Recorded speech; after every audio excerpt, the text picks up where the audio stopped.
Hello, welcome back to the Fifth Star. I'm Jamie. And I'm Albert. And we said we were going to do our rating system, but I forgot that Severance finale came out last weekend, so we have to review that first. We said we would, so we got to follow through here. So we are going to take a look into season 2 and all the crazy reveals that happened in the finale. And were there crazy reveals? And where they're going and where they're headed. Okay. What did you think of the finale? Yeah. Oh, now we will try to do spoiler free first and then That's impossible. It's impossible. Why don't we get initial thoughts, spoiler free initial thoughts, and then we'll get into a full breakdown of what we think was revealed and what we think is going to happen next. Okay. So speaking in more vague terms, I think the season as a whole was getting a lot more into philosophical questions, psychological questions. There was a lot of artistry or symbolism in this season that I didn't see as much of in the first season. That being said, though, I do think season 1 was a lot cleaner. Yeah. Did you like season 1 better? I think I still like season 1 better but I have very much enjoyed the whole journey. Season 2 was just a lot of fun. I do wish I had binged it instead of watching it week to week, because that was just really hard and you wouldn't remember things that happened like 2 months ago because you're watching it so gradually. But at the same time, maybe I wouldn't have gone into such deep dives into my theories if I had just binged it all. So, yeah. So I am done with this show. Oh, man. Yeah. I am done with Severance. Dang. Until, I guess we won't be reviewing season 3. Sorry, guys. Until the series is over. Okay. And then I'm going to binge everything at once. Oh, okay. Okay. Yeah. I don't even season 3, yeah, when it comes out and it's done, okay, I don't even care. Dang. I'm just going to wait for the whole series to be over. Because this show is so frustrating to me at this point. I cannot stand it. And the finale was fine. There were some good things. I loved the finale. But overall, it is not. I did not get enough by the end of season 2. Now, season 1, I loved season 1. Yeah. I thought it was great. I was super into it. It did take me a few episodes to get into. But once it starts giving me enough information that I'm starting to have these theories. And that's the fun of the show for me. It was a more straightforward season. Yes. But season 2 also, for season 1 I binged. That helped a lot. Season 2 going week to week was brutal. But also I just felt like it was not really giving us much at all throughout the season. There were a couple highlights throughout. I mean, episode 7, that was a fantastic episode.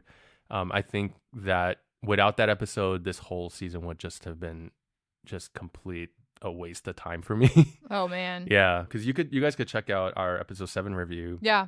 Where we kind of did review most of the first half of the season. Yeah. But then episode 8 and 9... Oh, okay. We can't get into the whole spoilers. I mean, we can now. Okay, so we'll start getting into stuff, but just before we get into spoilers, like overall about the season 2, I thought I would be alone in this. Yeah. Because I mean, Severance is one of the most beloved, renowned shows. It is really well done. Right. I 100% agree. It's beautifully well shot.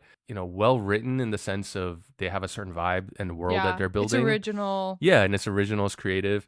The pace at which they reveal things is so slow. It's so slow played that really, like, you have to have immense patience of being willing to just go.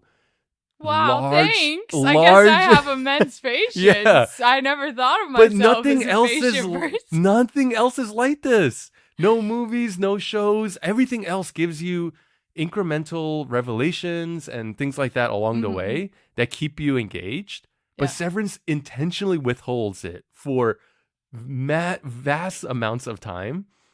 And then the whole a whole season will be done, and it still doesn't really give you any answers. And then you just have to wait like another year or a few years. And this whole like exercise in teasing, giving all these clues and stuff that they know people are going to read into, and then not really telling you anything about whether they're right or wrong, even if they have a reveal. And I have clear examples of this that I want to point out when we go into the details and spoilers. But it is just so immensely frustrating.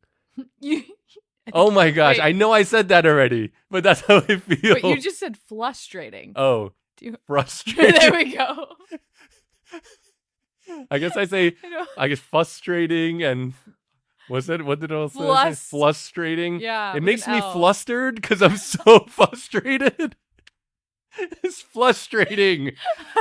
Flustered frustration. And okay, so this YouTube channel that I just recently got told about, Squampopulous, I give him credit. He actually did a breakdown of charting how many revelations and how infrequently they come. And then I haven't fact checked this myself, but he said that there's one revelation per every 140 minutes of content. That is just like a crazy rate, like crazy low rate. And I don't think I'm alone, because surprisingly, I looked at the Rotten Tomatoes. The critic score is similar. The first season was like 97 or something, and then this season's like 95 or something like that. But with the audience score, season 1 audience score was 85%, and then for season 2, it's 70%. Oh, wow. Which I was surprised by. Yeah. Because all our friends who we talked to, pretty much the majority of them seem like I do feel like I only have 2 friends that didn't like it. Yeah, and you're like one me. of them. Everyone I know loved it, especially the finale. And I was like, on board with the experience throughout the season. Mm-hmm. But to get to the end of the season and not, maybe I'm really missing something. And so when we talk about it, I would want to hear how you understood whatever revelations they gave. Yeah, for sure. But to me, it was not clear enough and not enough. Okay. And so I just walked away being like, I don't want to go through this again next year or however many years. I mean, you have to wait 5 years or something before season 1 into season 2, but hopefully it won't be that long. But this is kind of one way of putting it. I think they have 1 to 2 great seasons of pure content, but it's being stretched out over however many seasons they can get. And so the rate at which things are being built and move forward in the plot, and whatever the big reveal is going to be about what Lumen is doing, what Kier's agenda is, or whatever, some of those big questions is not going to come, I think, until the very last season of the series. And you're going to get not really much of anything until that. So there's not even a lot of stepping stones they can do, because every step you give towards that answer, there are questions like, what other exterior forces are at play, things like that. But any of those reveals that get given will maybe give away too much. So they just kind of don't give you anything. Here's what I'll compare it to. Yeah. I think this show, for me anyway, is very much like a fancy gourmet 5-course meal where you're not really... I don't like those restaurants. Yeah, okay. But you're not totally satisfied maybe all the way with each one, but it's so delicious and you savor it. And that's how I feel. The one little morsel you get, right? Yeah, I agree. You savor it, and it's so good, and you're just enjoying the experience of the eating. And I feel like most TV shows nowadays are like fast food, where you're just yum, yum, yum, yum, yum, but also I'm not actually enriched by any of this. I'm not getting any nutritional value from a lot of, shows out today. And so that's the main thing I kept thinking about was this show is so slow. I agree. And it can feel unsatisfying sometimes, but I think, and this is a comment you made about Brutalist, film students are going to study that movie. I think therapists, I think film students, I think philosophers are going to study this show in the future. And that's what I love about it. Okay. I think your analogy is a very good one. You're right. It's just not satisfying. I do think there are very enjoyable morsels and nuggets to be had, like fine dining. But I agree. I spend hundreds of dollars, whatever, on a meal. Not that I've really done that often, but once in a while you splurge a little, go to a fancy restaurant. And I'm like, yeah, it was good. But overall, was it worth the value? Right. I walk away feeling unsatisfied and like, at the least, I would like to be full, right? So then now I want to go to the food truck and spend $10 and be, it is very enjoyable and I'm full. So like I could get both, right? There you go. So that is maybe partly like taste. But I do think the show is designed to ultimately be about this mystery. And I think it's to at the detriment of character and story and the other things that I think a show can have mystery, like Silo we've reviewed has mystery, but I think it does enough to really draw you into the characters. You spend enough time with them, they keep advancing and building them up so that you actually get connected to them. And so in a show, like, the mystery is important, that's fun, but it feels a little hollow beyond that, except for the philosophical questions that it brings up. Right. So I do agree with that part of it. It is interesting. Although I think season 2 got away from that for a lot of it. And then the finale kind of brought that back to the forefront. Right. And really put that, on the table as like, this is what we should be thinking about. Yeah.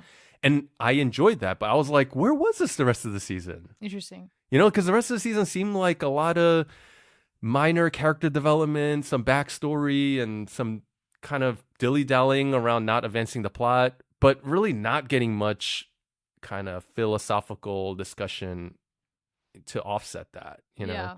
So, yeah, I think that's where even the things that it is trying to do, it's maybe not doing enough of to justify how slow it is. But apparently, I mean, a lot of other people think it's fine.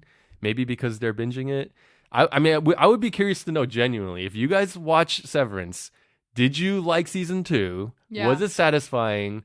And did you binge it or not? Like, I would want to know that. Yeah. Because I agree with you. If you binge it, like one issue that it's not going to feel slow if you binge it. Yeah. Like a couple, and I think these are generalizations that aren't really spoilers, but a couple things that I really think season 2 doesn't that makes season 2 significantly worse than season 1 is that all the things that we loved about season 1, which is ultimately the friendship of the 4 people in MDR, their whole dynamic together. In season 2, they largely divide these 4 people, and you could argue that that's intentional because of Lumen and all that, but it doesn't even seem like Lumen's intentionally doing that. It's just kind of the way the story was written, and focusing on these separate, disparate like plot points. They're all going through individual things. They're very rarely talking to each other, whereas season 1 was all about that. And so I think like that kind of whole character dynamic that you had just really falls away in season 2. And perhaps that's factoring into another thing that I think was a big problem with season 2, which was because in season 1, because they were together, you didn't have to juggle as many multiple things in parallel. You essentially had like the MDR team storyline and then, Cobell and Milchick, like whatever the management was doing. And then Outie Mark. Yeah. Yeah. But now with them all kind of having to have their own storyline, their inner and outer versions of those things, you have all these multiple storylines. Even in management, they're all kind of have their own storylines that they're tracking. So it's trying to juggle all of these things in parallel, but it does a terrible job of doing that. Like, it will dedicate one whole episode to one of the storylines, advance it, and then just totally drop that storyline for multiple episodes before you even see anything that's related to it again. But because you're doing that, and then if you're not binging it, that is like, it feels like a month or 2 months before you see that character again or that storyline pick up again. And then at that point, you're like very emotionally disconnected. Maybe if you were binging it, it would, because it's just one night away, it would be better. Yeah. But I still think like it's not very enjoyable because of that. I think we need to get into spoilers. Yep. And then we can talk more specifics, but I do think there were some reveals, so we could talk about some theories potentially too. Yeah. Tell me what you thought of the finale and what you thought was revealed. Any big kind of pieces? Yeah. So I thought. So first of all, this is just kind of a fun little tidbit. I thought it was really funny that they brought out Kier as a little animatronic. And I was like, is this the robot that Albert is going to claim as his theory? Because he was really creepy and like talking directly to Milchick. Okay, do you think that recording was...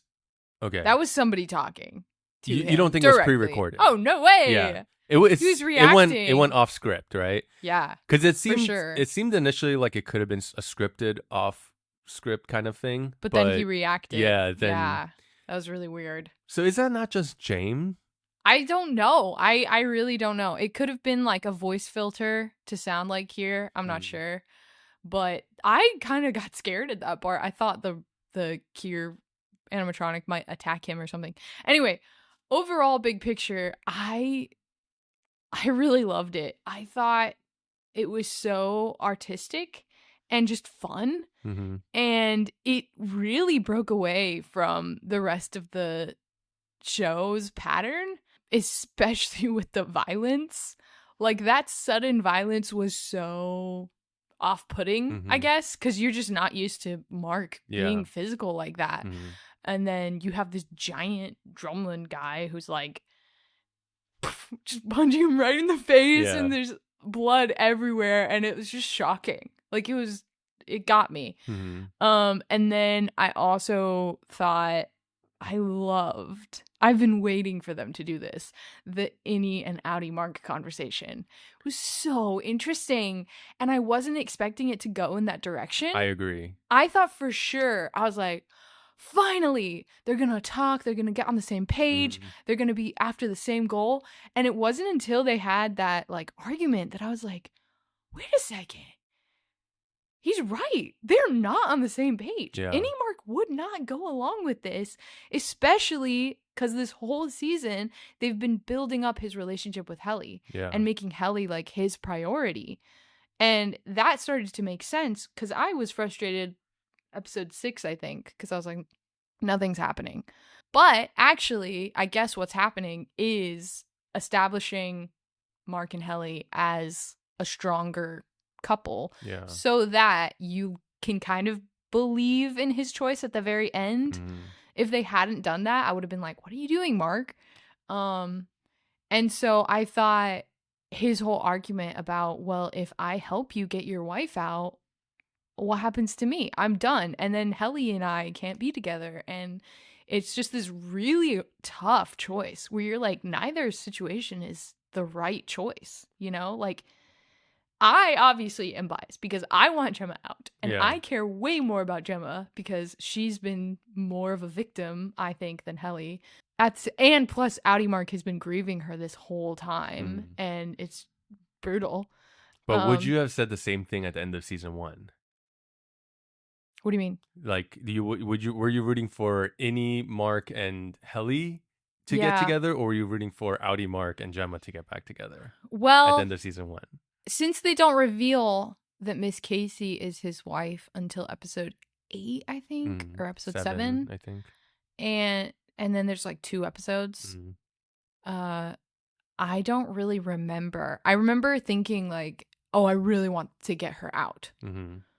But then episode 7, season 2, I was like, shoot, Gemma is awesome. I love Gemma. And like, I did get attached to her like almost immediately. So I would argue that only happens after episode 7 of season 2. No, because you still know that she's wrongfully trapped. And you care about Miss Casey, especially when she's like, the best 8 hours of my life were spent in MDR. And you're like, dang, she's victim. Like, okay, you can recognize that. So I think the way it tracked for me, I don't know how other people reacted or you felt, but I think season 1 was very much Helly's season.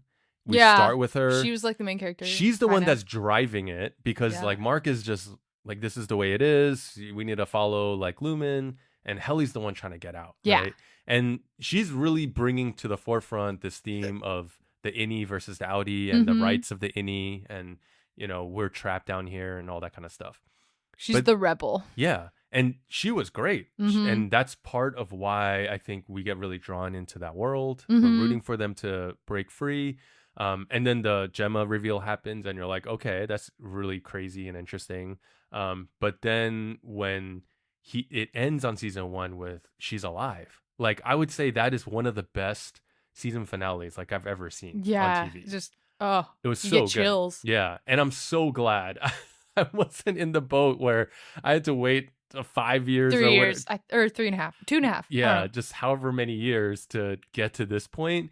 That would have just been torture. Yeah. So all of you guys out there who had to wait for it. Yeah. Oh, I feel your pain. Like, I mean, I don't feel your pain. I feel for your pain, So that was such a great cliffhanger. So then to me, coming into season 2, it's okay, Mark trying to get Gemma out, right? Yeah. That's the whole thing driving the season. Yeah. Except we get no movement on that for many, many episodes. Episode 5 is when we find out that he has Irving's map. Yeah. And then basically nothing happens for like multiple episodes with the map until the second to last episode 9, where Helly goes finally and goes, okay, I'm just going to take it. But then she just sits there trying to memorize it and still doesn't do anything with it. Well, in episode 2, or no, is it episode 2 or episode 1? Where they go looking for her. Do they? Yeah, they go to the goats. Oh. And they show her the picture of Miss Casey, the drawing. That's right. Yeah. Irving did a drawing. Okay. Yeah, but I guess it just seemed kind of pointless because they were just wandering around like aimlessly.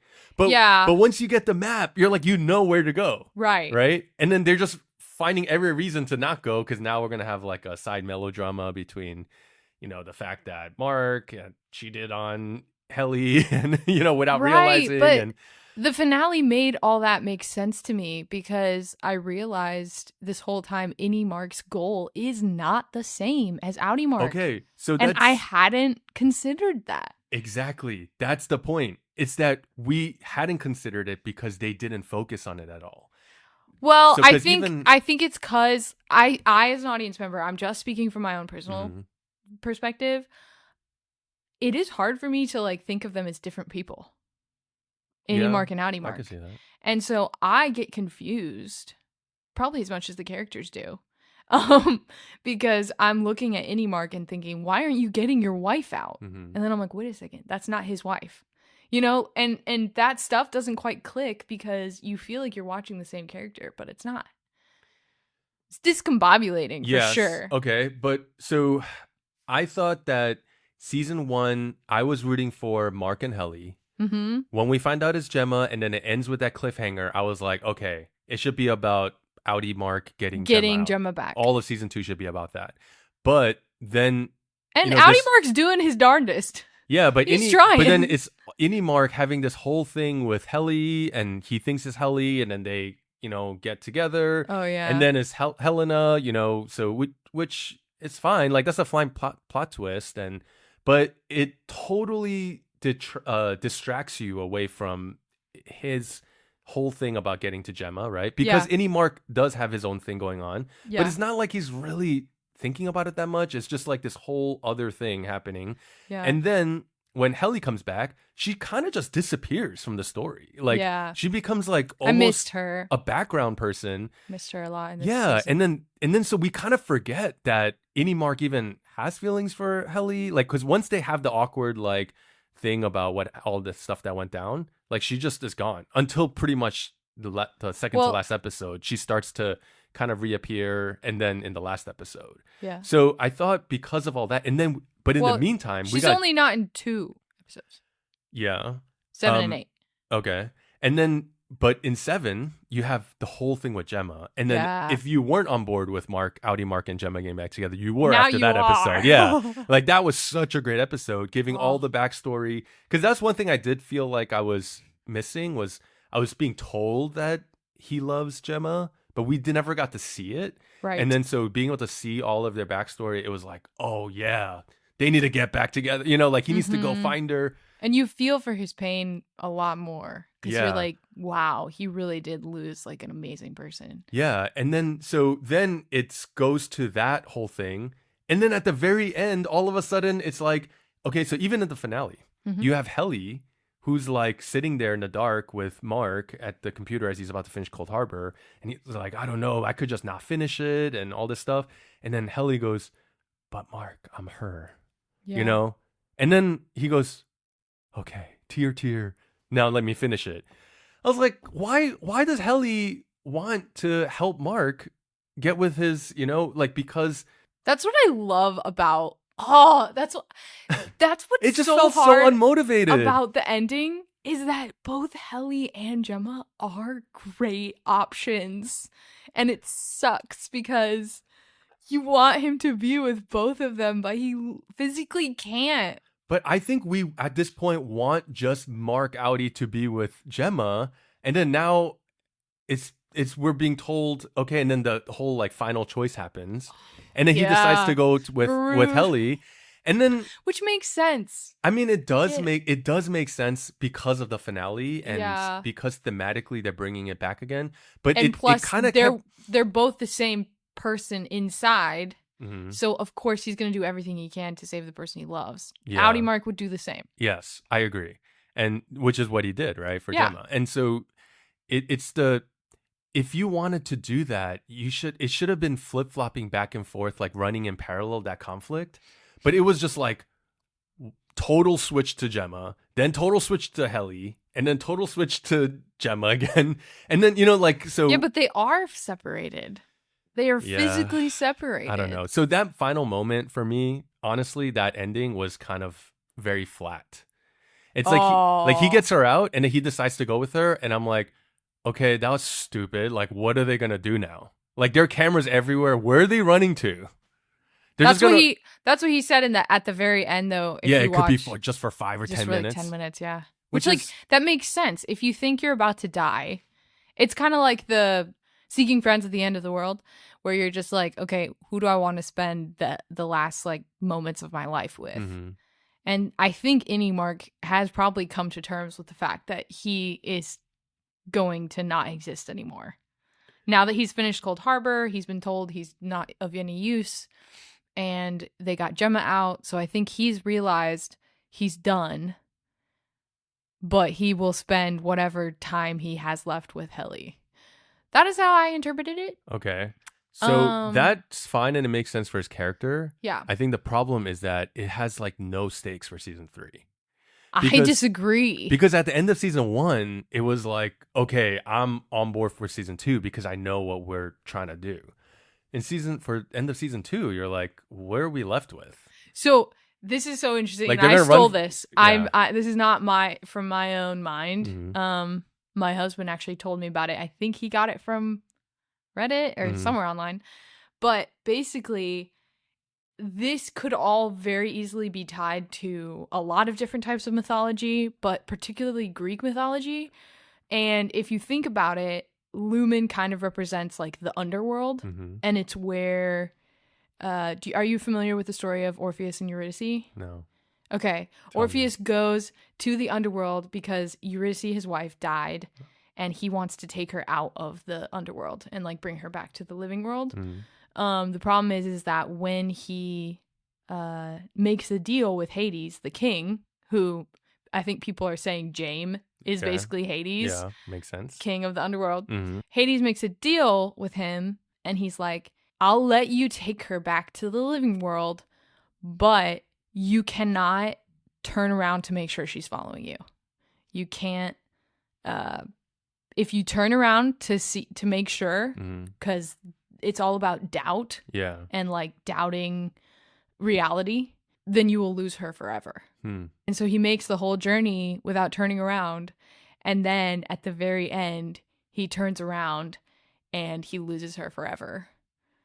And just right before they get out? And yes. Yeah. Why does he turn around? Because he is convincing himself that she's not actually behind him. Because he can't hear her the whole time. He can't hear her following. And so he's like, did I get tricked? I bet Hades didn't even let her follow me. I don't think she's there. Yeah, I could see how you could psych yourself out. Yeah. And then he gets to the very end and then he's like, is she there? And he turns around and she is there. and then she's sucked back into the underworld basically, and he loses her forever. And so people are comparing it to that story, which I find super interesting, because if Lumen is like the underworld, it means season 3 could very well be this like Innie Mark is trapped just like Gemma was, and now the new plot will be getting Innie Mark out. I thought that, yeah, I did. That thought crossed my mind where the protagonist for season 3 is going to be Gemma. And then now it's about Gemma trying to work with Devin and Cobell. Yeah, and that whole crew to try to get Mark out. Because they have to prove that Lumen is doing this stuff. And their plan was to get Gemma out to prove that. Yeah. So hopefully Gemma can still escape and do something about it. But I mean, I guess, but see, none of that stuff is really set up for us, though. It's like all we got to was just her being outside. Like, for all we know, she goes up the stairs and then they catch her and then bring her back down. Yeah, it's possible, but I think that'd be. So where it left off is just, I don't know where the rest of the season is going, but what they chose to do just seems very short-sighted. It's not very clear to me how they're going to get out or what is going to really change about anything. Or if they're going to get out. Yeah. Like, now it's interesting though that Jame told Helly, not Helena, I see Kier in you. Okay. But not Helena. So I thought the one big reveal, all the stuff that was quote unquote revealed, like the numbers are Gemma, the tempers, and I mean, it was kind of interesting, I guess, that he's been project. Making different consciousnesses for her. But it still raises 1,000 questions of, okay, so what happens to all of that? Are they all in the chip now? What are they going to do with that? When they pull the chip out, like, does Gemma just die? And then are they going to put the chip into someone else? I think so. But none of that's confirmed, right? So it just raises all these other questions. But the things that it did tell us for sure, like the numbers are the tempers and things like that, like we already knew. Like people have been... We already knew they were the tempers, but we didn't know they were Gemma.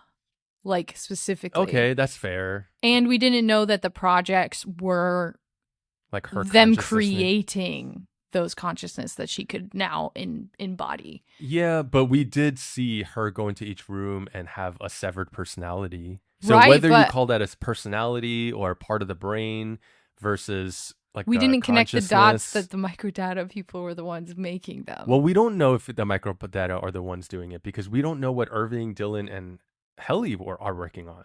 That's true. They could be working on different people. Yeah. Are they? Or are they all kind of working on side projects for Gemma? But it doesn't seem like that, right? It seems like only Mark can work on her. I feel pretty confident that they're working on other people. Yeah, which on the testing floor. We've got zero reveals in that sense. Right. So I just think the things they gave us were not very significant. And then they did kind of confirm that Gemma is... Cold Harbor was meant to be like an emptying of herself, a complete severance from her deepest wound. And that meant that they could now, in my mind, she was now prepared to be supplanted. Yeah, which we saw Jame watching on the computer and saying this is the efficacy test, right? Mm-hmm. And we know that it works because she's taking apart the crib and not having any adverse feelings or no anything. Emotional reaction. Yeah. So I think you were right about that. Yeah. Like it is, a kind of removal of the temper. Mm-hmm. But the rest of it, conjecture still. Is it preparatory? Is it preparatory for who? For Jame to go into? Yeah. It does feel like Jame is gonna take her chip or take her body or something. I don't know. Maybe, but none of that has been confirmed. Mm-hmm. It's just teased, right? Yeah. So this is kind of the thing that's so frustrating. Is like you give us one quote unquote answer. Yeah. It leads to 10 more questions. Yes. So not only are you giving us the reveals very slowly, essentially just in the season finales, almost it feels like, but when you do give it, it just spawns. That is not true. It spawns so many more new questions that, like, I was having a lot of fun theorizing and all this stuff. But okay, so I'll give you an example. I thought the biggest reveal for this season, or for the finale, was a side comment that James says to Helly when he comes down creepily, right? Where he says, I sired others in the shadows, but he was not in them either. And then I was thinking back to when Cobell snuck in Mark and, Devin into the birthing cabin, and it was like, oh, she's one of his girls, of James, right? Yeah. And so at that point, I think I told you, like, my theory was that he was all these women who are infertile, that Jame was, when they were severed, procreating, essentially, right, with them. And that's what is like this whole birthing cabin was like a harem, kind of thing. But here it kind of makes me think that that's more along the lines of what might be actually happening. I think, yeah. Yeah. And then it's like, okay, so he's been birthing people, but trying to find the next in Kier. secret. Yeah, trying to find the next Kier. And then he says this to Helly, right? Not Helena, that I see Kier in you. And when is that? It's when Helly is displaying malice, right? She's actively, aggressively hostile towards him, and he goes like, yeah, that's, I see, there he is again, kind of thing, right?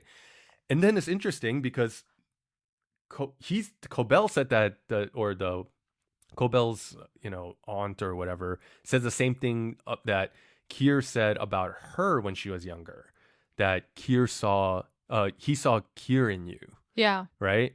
So when she was working in the ether factory, so then that makes me, I think it's a fighting attitude. Like, okay, I was thinking perhaps what could be happening. Jame is actually Cobell's father, and that a lot of the people involved maybe could be children of Jame, and this is kind of like this kind of cult thing where the leader is procreating with all these people, having all these children, and then in those children, he's trying to look for the spirit of Kier or something like that, and then they can kind of become the next one, and then like the cycle continues, and in that way, like Kier lives on, or his spirit lives on, So that's kind of what I think is being implied, and that the tempers, because the tempers are the building blocks.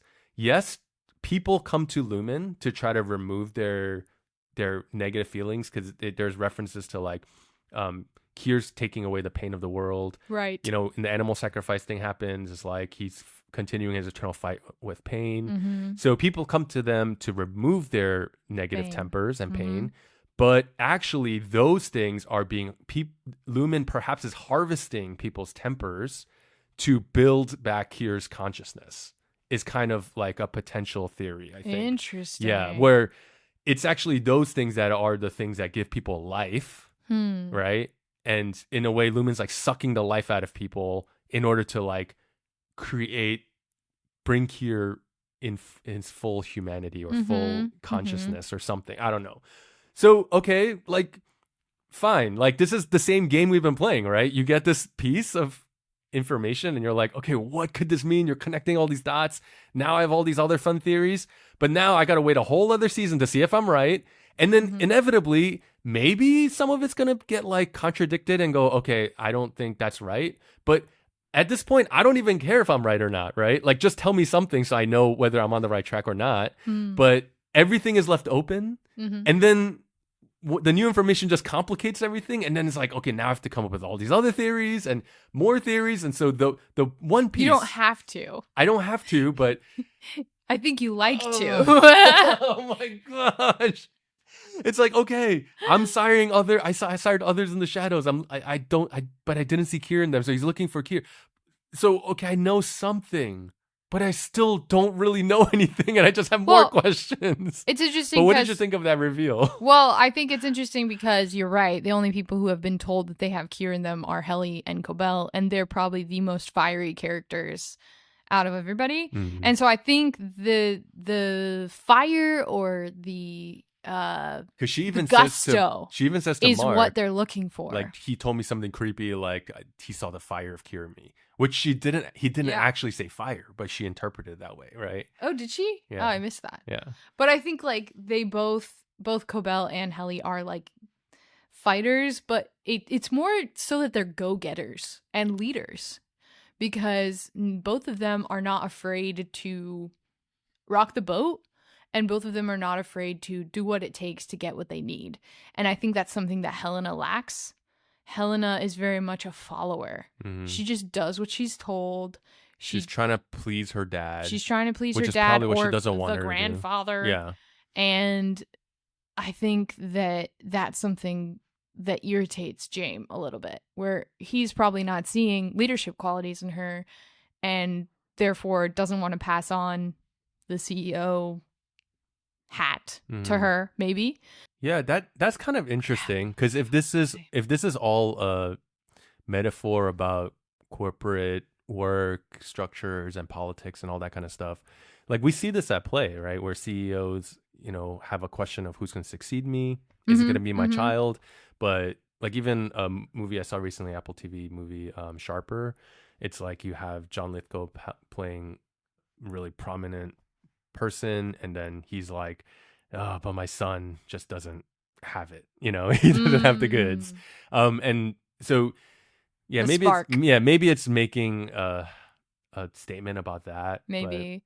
But I will say one thing that is, it's got to be deeper than that, right? Though all these comments, I don't know, but I think Helly's rebellion that she starts to create in that, like, her little speech, they don't think that we're people, and like we're only half people, but they say that we're only half people, but we should still have like the rights or whatever.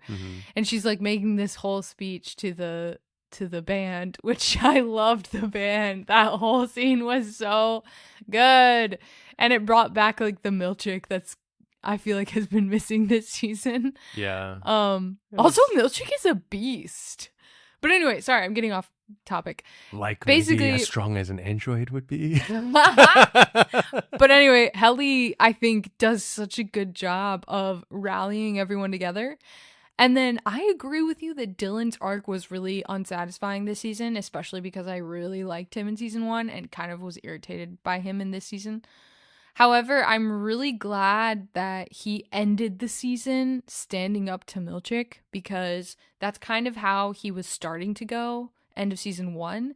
And then Milchick really like swayed him by manipulating him and controlling him with his Outie's wife and giving him empty promises and sort of treating him like he was special from the others in order to control him and manipulate him. And so that was just frustrating, I think, as an audience member to watch, because that that's happening, but he doesn't.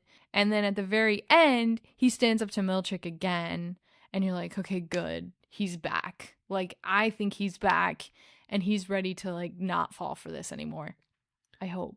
Yeah. I thought his turn, because the whole thing was about the Innie Dylan standing up for himself and being like, I want to resign. But he, then which was just a suicidal thing. Yeah. He was trying to commit suicide. Yeah, but it's like, what purpose does he have? Like, the person he loves, doesn't want to be with him. And so that was fine. But, it also was like, now in the finale, very convenient that, he reads this letter and then now he's like, okay, I'll stay alive just because my Outie sees me, and appreciates me. I just thought it was a very weak motivation that all of a sudden he turns, and the same thing's happening at the same time with Helly deciding to get on board, just so they could build up to this finale. Helly's been on board the whole time. She never got off the board. Yeah. But I don't, for me, I just kind of thought, okay, why does he want to stay now? I just hope that continues, that trajectory continues, and they don't take another step back with him, because I think that would be really frustrating. Yeah. But I did think that it made sense thematically because of the last finale, or the finale episode, making it a point to be about the Innies saying we are people too. Yeah. And I thought it was a theme that really wasn't teased throughout the season, at least up front. It was. And then, I mean, or it was, I guess it 100%. was teased. It was kind of like there, but it wasn't like as upfront as the finale kind of made it. Okay. And then now with, Dylan, and then with Helly and Mark, like, it kind of was like them saying now all the Innies are kind of taking their own agency or making their own choice, or saying, hey, we are people too, and we want to survive too. So in that sense, it kind of worked. Even Dylan's thing, it just still felt unmotivated. It made it more about the philosophy of the whole situation. Mm-hmm. I could see season 3 being more about a philosophical conversation about, who are Innies? Are they real people? Are they, do they have the same right to pick and affect the life of the Outie who created them? So yeah. Which is why the Innie and Outie Mark conversation was so fascinating, because it's the first time that you kind of see Outie Mark apologize, for one, just for creating him and having him be trapped at work. And then Innie Mark is like, wow, thank you. And we were talking, and the people I was watching it with made a comment about how this is how therapy is. Because have you heard of inner child therapy? No. So basically they have you address your child self. Like role play. I don't know if they make you role play it, but they make you think back to times when, I'm not a therapist, so I'm not going to explain this well, but certain times in your childhood that really became shaping moments or core memories, I guess, and how now as adults, we still are either ashamed maybe of that child or embarrassed by that child, angry with that child, and we end up pointing back to a lot of negative emotions towards that person. And so the goal of the therapy is to forgive that child and protect that child. And so it was interesting watching this because he is kind of addressing his child self, because his Innie's only 2 years old. Yeah. And so he had to kind of he even says, he's like a little child. Yeah. And he talks like a little child. He's like, I'm not going in there. Yeah. And I think we forget that because, he still acts like a grown adult, but he's only 2. You know what? I agree that these things are really interesting. And I did like that the finale was focusing on these themes. I think if this is the show they want to do, have it be a philosophical kind of exploration, let's just let it be a drama. Tell us what the world is, forget the mystery part of it, and let's just explore the characters and let it be about the drama. But then it might be boring. That's the problem. But it wouldn't be, right? Because now we're watching for a different reason. Now, I'm watching for both, but now every conversation that Dylan has with the Innie, as Innie and Outie with the wife, all of a sudden it becomes about, feeling for these characters and who are they going to be with. But to me now, all this stuff just feels like, them just killing time and filler. In terms of not getting the answers of the mystery. For me, the main thing drawing me is the mystery. That's what drew me in. That's what I was watching for. But it seems like they're trying to do both. And I think that's maybe the problem. It's just focus on one and then let us get wholeheartedly into it. Because I think the people who perhaps are watching purely for the mystery and the answers, they're probably just as frustrated at this point. Maybe. I do think we've had conversations off the podcast a few times about how the reason why you prefer movies over TV shows and you prefer a shorter but satisfying arc. I prefer the drawn out arc. That's why I love book series. I love book series. I love TV shows because you get to spend so much more time with each character and with each plot. And usually for me, that ends up being more satisfying in the end. But I think for you, it does sound like that's just annoying because you're waiting for the release. The resolution. You want that so bad. And usually in a movie, you get it within 2 hours. You get it within 2 hours or less. Or less. In a TV show, I know that you have to wait a season. Right? No, you have to wait probably to the finale for a lot of these shows. Not for most shows, though. I would argue. Okay, yes. There's definitely this one is the one that you're gonna have to wait till the final, which is why I'm not gonna watch any more until it's all over. Okay, that's a good call. But okay, just final thoughts or final other couple interesting tidbits. I thought perhaps with the whole 25 cases of consciousness that were created by Mark, maybe what they could be doing is Jame is birthing all these illegitimate children. Yeah. And then these personalities are being planted into them. So that was kind of one thought I had. Yeah. And are some of the people we know now, like Cobell, products of this having been... Oh, I guess that couldn't have been done before. Couldn't have been Cobell because she made it. But Milchick maybe, yeah. Maybe Milchick is a revolved person. Yeah. And that's why he's so weird. So that was one kind of thought. That's a good theory. I like it. Yeah, the other thing was the whole goats thing. So this is the sacrifice. Yeah. So this is a very good case study, right? In season 1, we see the goats once. Mm-hmm. And ever since then, people have been like, whatever theory you have, but what about the goats? But what about the goats? How do they fit in, right? And so you've had to account for that. And then in season 2, it's not until episode 3 that we see them again. Mm-hmm. And we see them, for that scene.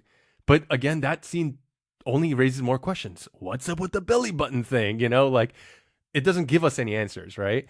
Well, I think we can infer that they've been told that other departments are more monstrosities in order to stay away from they don't like cross departments interacting. Yeah, but in terms of the question of what are the goats being used for, we don't know anything. Oh, right. And then we don't see them again from episode 3 all the way until the finale, episode 10. And then when we do see it, it's like, okay, it seems like we're learning something now, right? Yeah. Because it's being sacrificed. Does it have verve and wiles? And it does say this beast will be entombed with a cherished woman, Gemma, whose spirit it must guide to Kier's door. Is it up to the task? Okay, so is the and then it shows you the drawing. Yeah, on the wall. So is this just a spiritual religious thing where the spirit of the animal is somehow gonna, usher in like Gemma's spirit to Kier? But what does that all mean? But he says it will be entombed in a cherished woman. So that seems like more than just a spiritual act.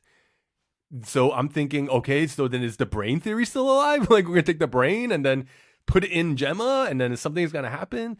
But then I'm thinking, why would they, if they were gonna use the brain, why would they do a baby? The gun bolt gun thing right to the head? That would destroy the brain, right? Yeah. And so it's just like, I feel like, and then it says we commit this animal to Kier in his eternal war against pain. So, you have this one storyline. Yeah. That's dropped once in a season, twice, 7 episodes apart.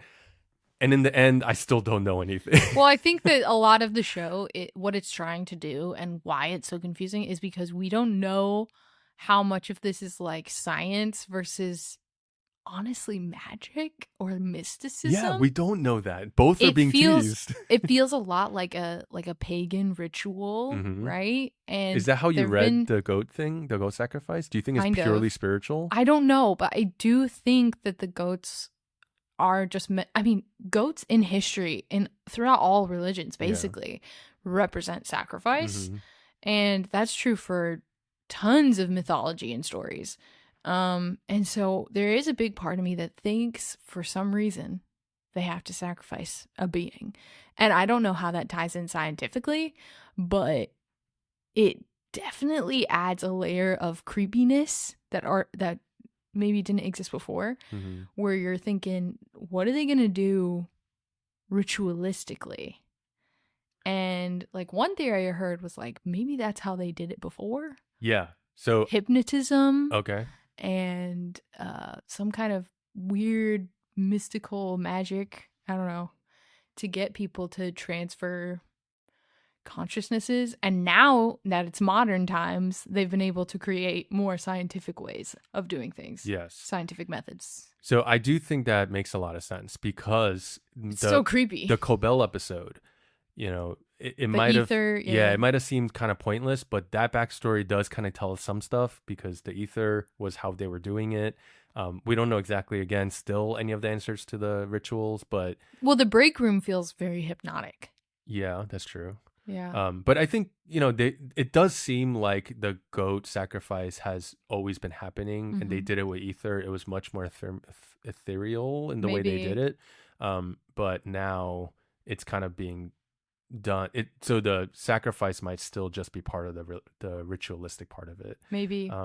Also, in the Cobell episode, was it the aunt or Sissy? But she says, "Oh, if your mom was a believer, she could have stood with the 9." I think we know who that is now, right? Because in the painting, you have the 9 CEOs. They're not the 9 core values.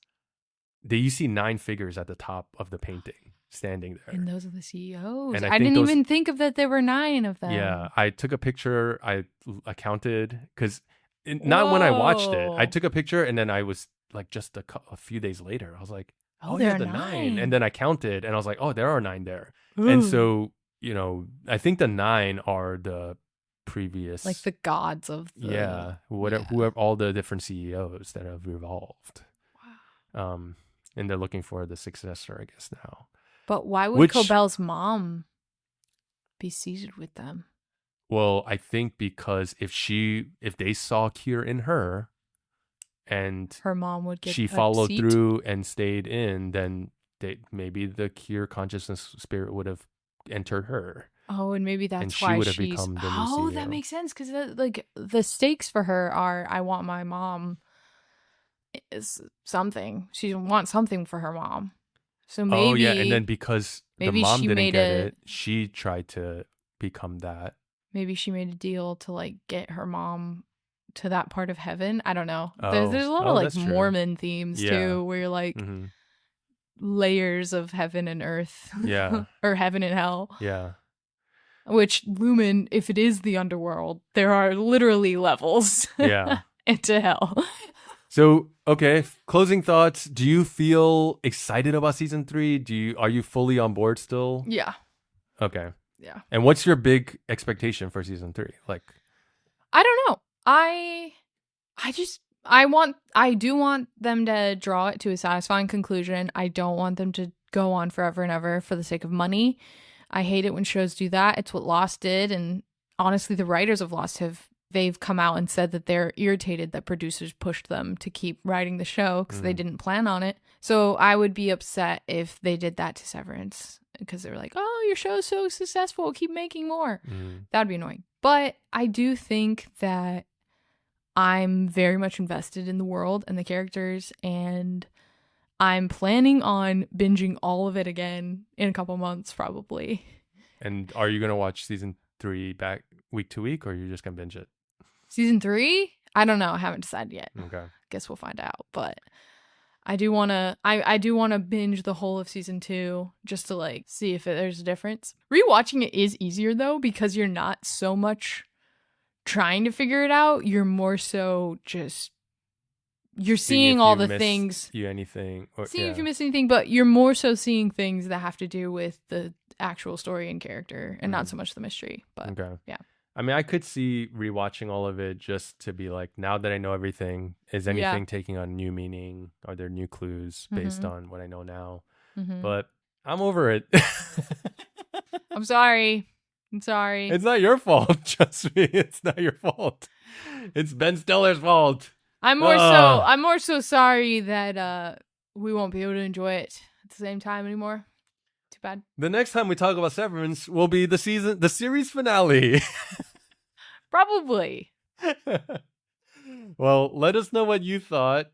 If you agree with either one of us and what your experience was like, what you think has been revealed, new theories, and expectations for season 3. And you can follow us on YouTube, Spotify, Letterboxd, Apple Podcasts.